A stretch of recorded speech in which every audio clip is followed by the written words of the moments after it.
In the last mini-lecture, valence bond theory was introduced as a better way to approach bonding in molecules, but we saw that considering orbital overlap between atomic orbitals only doesn't work for the case of tetrahedral carbon, which is one of the most important and most common elements in chemistry. So, sp3 hybridization was introduced as a way to explain the common case of carbon while still utilizing orbital overlap to model bonding. This mini-lecture will focus on the other types of orbital hybridization and how to model bonding as orbital overlap in all of the electron geometries we've seen previously in VSEPR theory. Hybridization may sound like we're bending the rules, but it's important to remember that all of the bonding theories up to this point are still just models that have been artificially constructed to try to help us understand this very complicated and abstract concept of bonding. As long as a model can consistently predict or explain reality, then we can place faith in the model even though it may not perfectly represent what is actually happening in the atom, and definitely should not be considered rules that the atom and its electrons need to follow. In general, treating electrons in a molecule as if they occupy standard atomic orbitals is actually a major oversimplification, as once a molecule is formed from several atoms, it's unlikely that the orbitals in the molecule will look the same as the orbitals on a single atom, as the interactions between the multiple atoms are likely to affect how the electrons behave and where they are located. Hybridization takes some of these things into account, first by assuming that hybrid orbitals will always be oriented along the bond between atoms, which would allow for maximum orbital overlap and greater stability. This leads to the lowest possible potential energy for the molecule as a whole.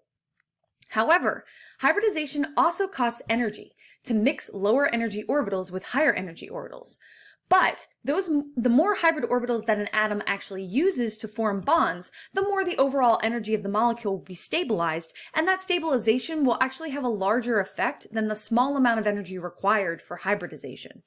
As we will see moving forward, hybridization involves a mathematical linear combination of the wave functions for the atomic orbitals involved in bonding to produce new wave functions for the hybrid orbitals. If that sounds particularly confusing, then the only mathematical rule you need to remember for this process is that the number of standard atomic orbitals being combined will result in the same number of hybrid orbitals being formed. In the last mini-lecture, we saw the case of sp3 hybridization, where 3 p orbitals combined with 1 s orbital to create 4 sp3 hybrid orbitals. We also saw that the shapes of these sp3 hybrid orbitals look similar to p orbitals, but with 1 small lobe and 1 larger lobe.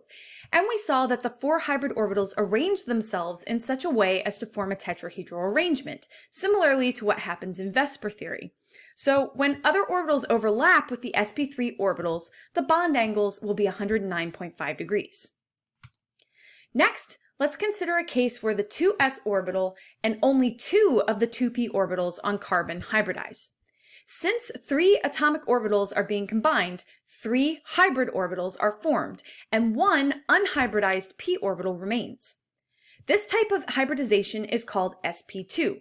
Again, the name indicates the number and types of orbitals that are being combined.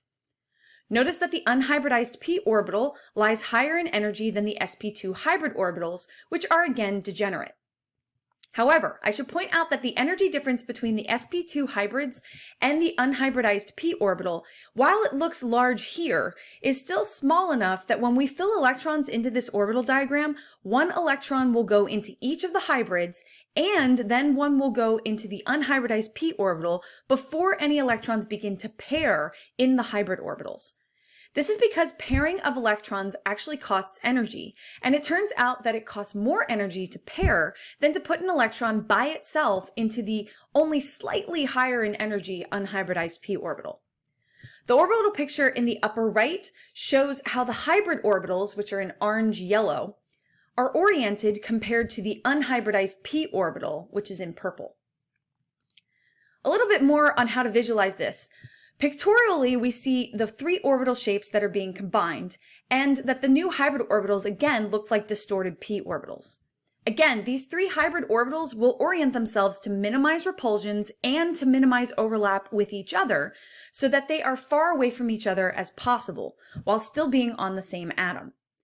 So again, we can return to Vesper theory and remember that 3 electron groups will take on a trigonal planar geometry. So 3 sp2 hybrid orbitals will also take on a trigonal planar arrangement, where the angle between each orbital is 120 degrees. sp2 hybridization helps explain the trigonal planar geometry of molecules like aldehyde. And all other carbons that have 1 double bond and 2 single bonds will typically use this hybridization. Note again how the regular atomic orbitals on carbon would not explain how 2 hydrogens and an oxygen would be able to bond with carbon, as there are only 2 half-filled atomic orbitals on carbon. However, sp2 hybridization will again lead to 4 half-filled orbitals, 3 of which are sp2 hybrids and 1 which is the unhybridized p orbital. Again, note how we treat all 4 of these orbitals as though they are degenerate, even though we know that the unhybridized p orbital is slightly higher in energy than the sp2 hybrids. With sp2 hybridization in aldehyde, the 2 half-filled hydrogen s orbitals overlap with 2 of the half-filled sp2 orbitals on carbon, forming sigma bonds with a 120-degree angle between them. Then, the 2 half-filled p orbitals on oxygen overlap with 1 sp2 hybrid orbital and the unhybridized p orbital on carbon.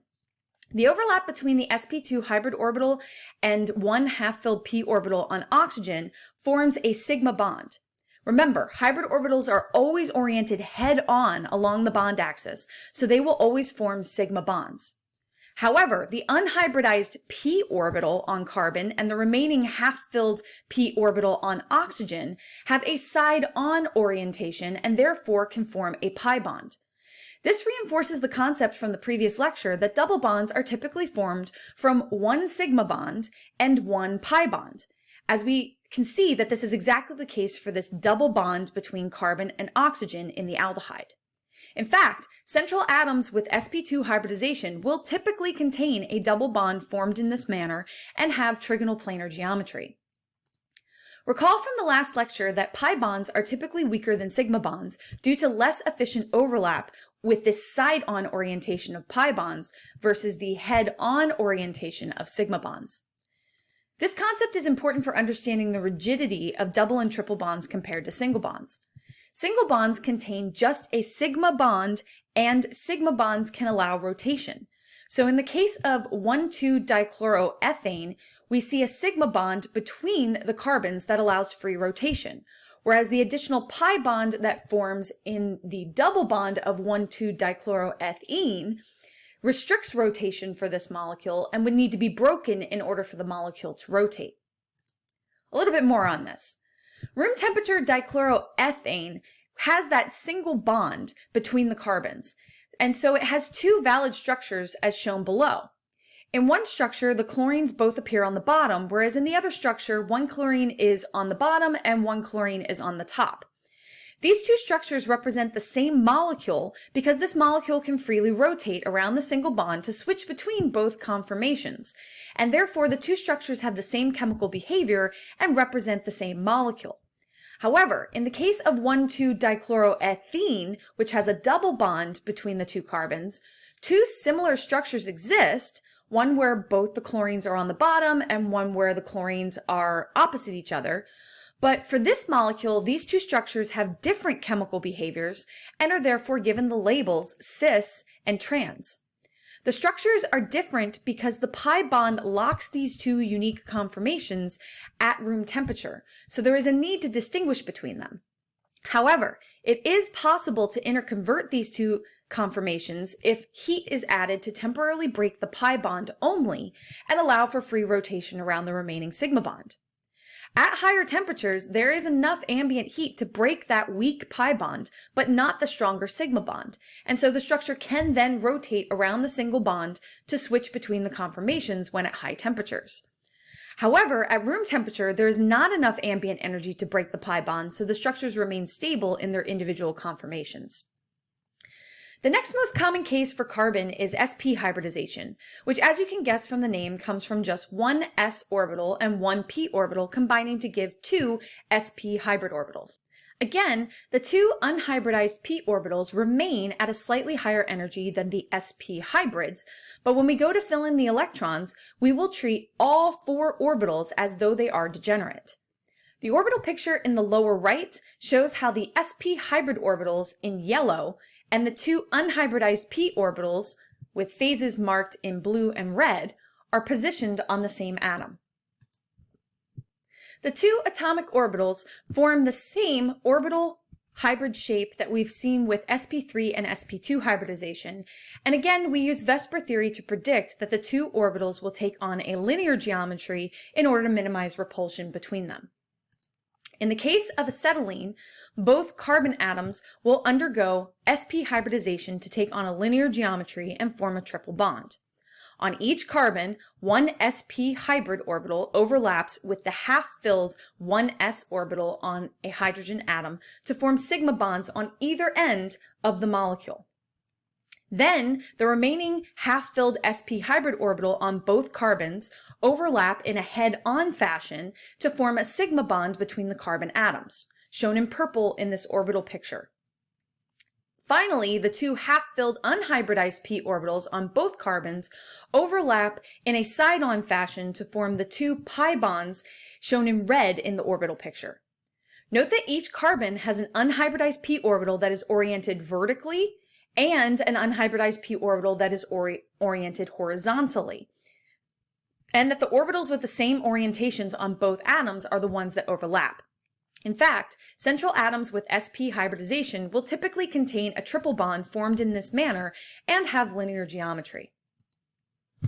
The two remaining hybridizations include d orbitals and help explain why elements in the third row of the periodic table and beyond can have expanded octets in their Lewis structures and take on geometries that involve more than 4 bonds.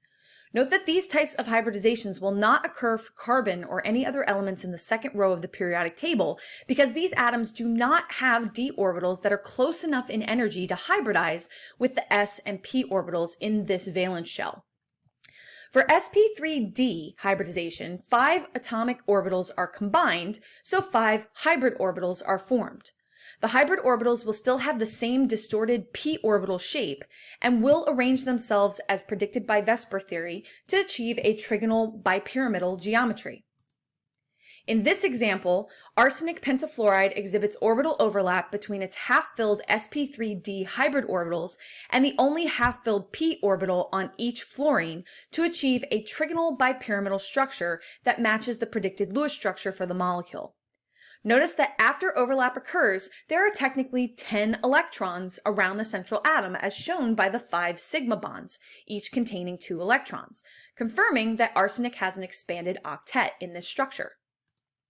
For sp3d2 hybridization, 6 atomic orbitals are combined, so 6 hybrid orbitals are formed, with the same distorted p shape and an octahedral geometry similar to what's predicted for VSEPR theory. Sulfur hexafluoride exhibits orbital overlap between its half-filled sp3d2 hybrid orbitals and the only half-filled p orbital on each fluorine to achieve an octahedral structure that matches the predicted Lewis structure for the molecule.